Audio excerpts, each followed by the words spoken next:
pessoas, como vocês estão? Bom, sejam bem-vindos a mais um vídeo aqui no canal e uma estreia, um conteúdo já clássico aqui neste canal maravilhoso. Esse que o Tom vai aparecer na frente da câmera, tudo bem. Sai daí, gato. Pronto.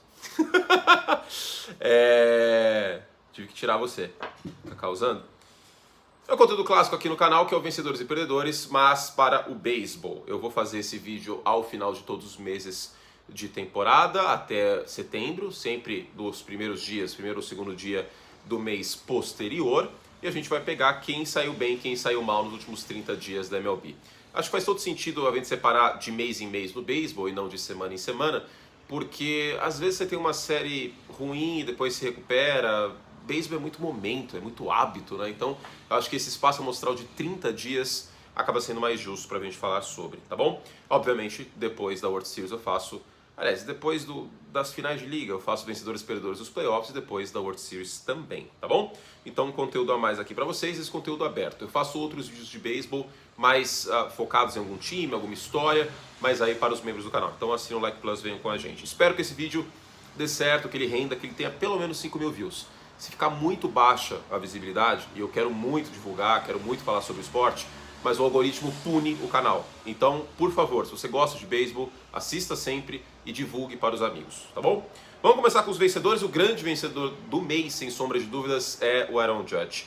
O Judge acabou de ter contra Seattle um jogo de 2 home runs, um jogo que abriu a série, até comentei a partida na segunda-feira passada, e neste mês de maio foram 12 home runs. Ele tem 18 agora e está na casa do Pete Alonso pela liderança, aliás, dos jogadores de Nova York, né, dos Mets e dos Yankees, pela liderança de home runs do beisebol, coisa que ele conseguiu no passado, passando aí dos 60 home runs. O Judge, vale lembrar, passou um tempo machucado nesse início de temporada, e nesse mês de maio o OPS dele está fantástico e são 12 home runs, 18 no total. Eu acho que é o grande vencedor e ajudou bastante Nova York, que também está entre os vencedores aqui. A rotação dos Tigers eu acho que tem que ser considerada uma vencedora, né, porque o time de certa maneira investiu no Eduardo Rodrigues. Ele e o Lawrence estão bem nesse momento, fizeram um mês de maio bastante forte, o ataque está produzindo um pouco mais com aquele Badu e tal.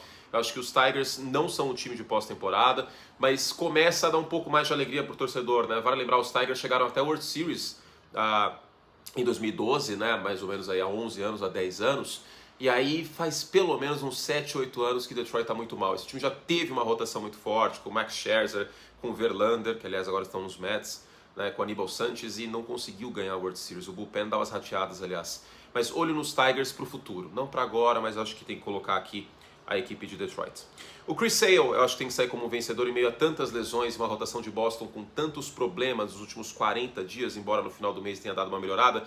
Mas o Sale começou muito mal essa temporada de 23. No mês de maio, porém, ele deu uma bela melhorada, 2,42. O ERA dele tá voltando a ser aquele Chris Sale que a gente conhece. Vamos ver se ele consegue manter isso até o final do ano. Vai ser muito importante se Boston quiser brigar por alguma coisa, se quiser brigar por wild card. Neste momento eu considero o Boston Red Sox a quinta força, a última força da divisão leste da Liga Americana, embora tenha um ataque que me agrade muito, tem uma rotação muito problemática e um bullpen também que não teve um bom mês de maio, especialmente a primeira quinzena. Spencer Strider tem que sair como vencedor porque ele virou a cara do beisebol em termos de strikeouts. Inclusive meu bigode, entre muitos motivos, é em homenagem a ele, né? O camisa 99 do Atlanta Braves, é um cara com muito carisma e muitos strikeouts. São 57 nesse mês de maio. Agora, o ERA dele não foi dos melhores. Inclusive a Atlanta terminou meio esquisito esse mês, né? Com derrota contra Oakland, tal, na série. Enfim, pode ser só uma ressaca de início aí de verão nos Estados Unidos, mas de qualquer forma, eu acho que o Strider, em termos de strikeout, é um dos arremessadores que eu mais gosto de ver jogar. O slider dele é uma coisa simplesmente fantástica. Texas Rangers, eu acho que tem que ser considerado um vencedor, por quê? Porque o time começou muito forte em abril, o ataque produzindo muito, vira e mexe anotando mais de 6, 7 corridas, e havia uma certa desconfiança, especialmente quando o Corey Seager machucou. Só que o time conseguiu se manter muito bem ofensivamente. Tem também peças nessa rotação que estão entregando um bom beisebol. Mas o ataque eu acho que é o grande destaque, né? Com o Marcus Simeon, com o Simeon do celular. Simeon com o Josh Jung e com o Adolis Garcia. Estou até olhando aqui para ver se eu não esqueço ninguém. O Adolis Garcia está jogando para cacete. Inclusive vários jogadores de Texas com o OPS Plus, ou seja, acima da média, de 100, que 100 é a média, né? Vários jogadores com OPS Plus acima de 100. Então houve uma certa sustentabilidade nessa produção ofensiva de Texas, que era uma preocupação que eu tinha. Foi bem em abril, continuou muito bem em maio. e coloca pressão em cima do Houston Astros, esse time dos Rangers, que hoje está numa divisão que ainda está embolada, mas começa a querer se despontar aí de Houston. Bem legal essa volta dos Rangers. Falando em World Series, é um time que foi a World Series também há 10 anos, mas nunca foi campeão. Os Dodgers, eu acho que tem que ser colocados aqui como vencedores, porque o bullpen estava muito mal em abril, esse bullpen se recuperou, e os Dodgers têm o melhor OPS da Liga Nacional nesse mês, né? Então, por mais que tenha havido saídas e tal, eu acho que a rotação, Urias, por exemplo, não está tão legal nesse ano, inclusive é um ano importante para ele porque é ano de contrato, mas o ataque dos Dodgers entrando, saindo, continua produzindo muito bem. Então, numa Liga Nacional que a gente tem, daqui a pouco eu vou falar sobre esse time, mas que a gente tem na sua divisão os D-backs como grata surpresa, os Padres que ainda podem melhorar, é importante esse início de temporada dos Dodgers e o ataque vem ajudando nesse último mês. Por fim, o New York Yankees, melhor campanha do beisebol no mês de maio, 19 vitórias e 10 derrotas. Os Yankees agora com menos lesões, então isso é muito importante. Vale lembrar que as lesões atrapalharam bastante no final de abril, esse início de temporada do New York Yankees. O Judge ficou ficando tempo fora, o Donaldson também perdendo tempo, o Stanton perdendo tempo. Vamos ver se a coisa engrena em Nova York, mas é muito dependente desse time e da saúde de alguns jogadores, né? A gente sabe que, por exemplo, se o Aaron Judge não está jogando, a coisa complica bastante. Perdedores. Aí eu vou manter o que eu disse em relação a Texas, só que do outro lado. O Sandy Alcântara foi um dos melhores arremessadores do beisebol no ano passado, jogando por eu falar Flórida, entreguei a idade, por Miami, que era Florida Marlins o nome do time. Por Miami, só que neste ano começou muito mal a temporada e continua uma desgraça, 5, blá o ERA dele no mês de maio, e em abril ele já foi mal. Então, talvez, alguns jogadores aqui, a gente pode até falar sobre isso, o Nestor Cortes dos Yankees, por exemplo, eu acho que é um caso, falando em bigode, o pitch clock está afetando esses caras, então eu acho que o Alcântara é um exemplo, tá? Vamos ficar de olho em alguns arremessadores aí que caíram de produção em relação ao ano passado, porque tá mais comum do que parece, mas eu queria destacar o Alcântara porque ele foi muito longe nos jogos em 22 e jogou muito esse ano, tá tendo bastante dificuldade de impedir corridas. Nem tudo são flores em Nova York. O Garrett Cole, nesse último mês, foram 8 home runs cedidos. E essa foi a quinta maior marca, inclusive, de abridores. Essa é a minha preocupação em relação ao Garrett Cole. A gente já viu isso no jogo de wild card contra Boston, aliás, né? O Garrett Cole é um dos melhores arremessadores do beisebol, mas de vez em quando vem uma bola no meio da zona de strike e vira home run. Isso é uma coisa que precisa ser contornada e precisa ser estabilizada e melhorada para a pós-temporada. É óbvio que os Yankees são candidatos para voltar nos playoffs, ainda podem ganhar a divisão, por mais que Tampa tenha disparado nesse início de temporada, mas o Garrett Cole com os home runs me preocupa. E esse mês de maio não foi legal em relação a isso para ele. Bom, esse time vai estar nos perdedores todos os meses. Eu acho que eu vou até colocar esse time nessa primeira oportunidade e depois eu vou tirar ele e ele não vai mais aparecer porque não existe razão de eu ficar batendo no Oakland A's mês sim, mês também. Não são os jogadores tão somente. A diretoria do Oakland A's é uma das diretorias mais bizarras, patéticas e displicentes com a sua fanbase dos esportes americanos. Se bobear a mais. O Oakland A's com certeza absoluta vai ter 100 derrotas neste ano. E no mês de maio foram 23. Então, assim, é um time de AAA basicamente. A rotação é desastrosa, o bullpen é terrível, o ataque produz até contra canhoto de vez em quando, mas não é o principal problema. Com essa rotação não tem como, cara. É sacanagem.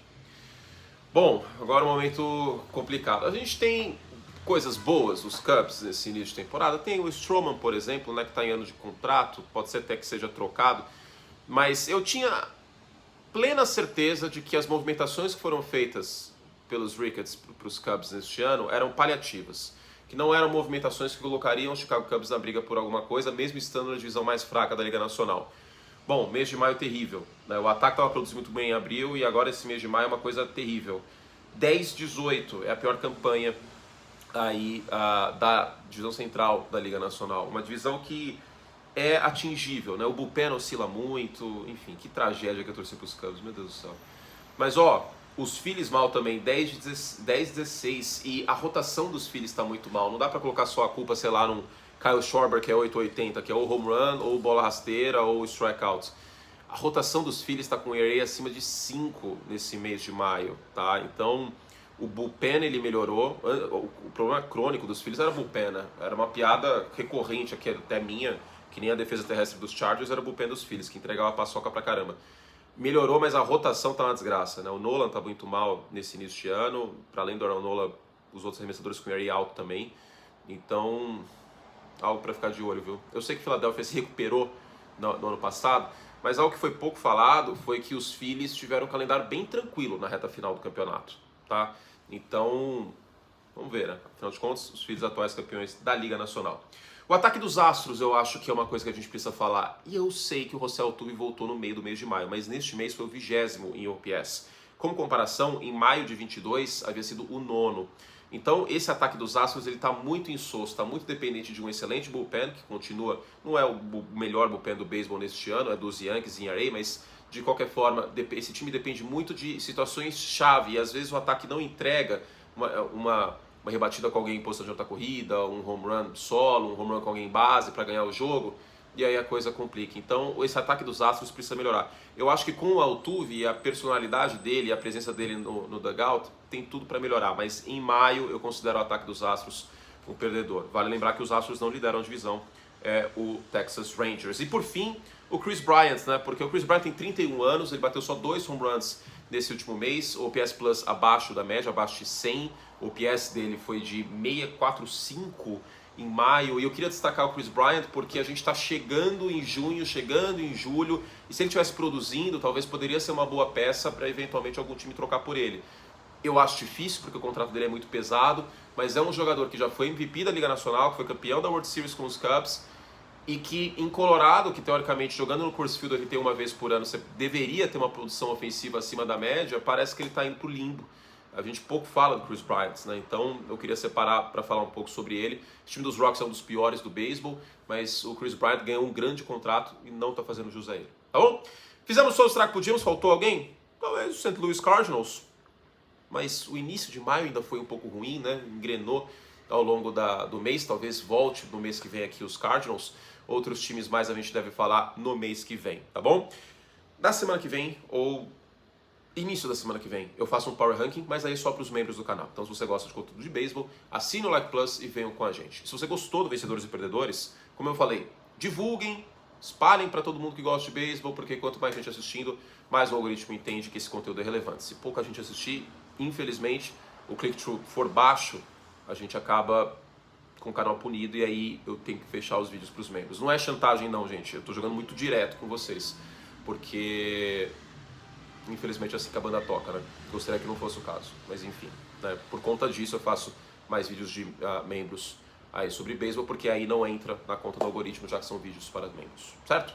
Beijo carinhoso para vocês, até a próxima.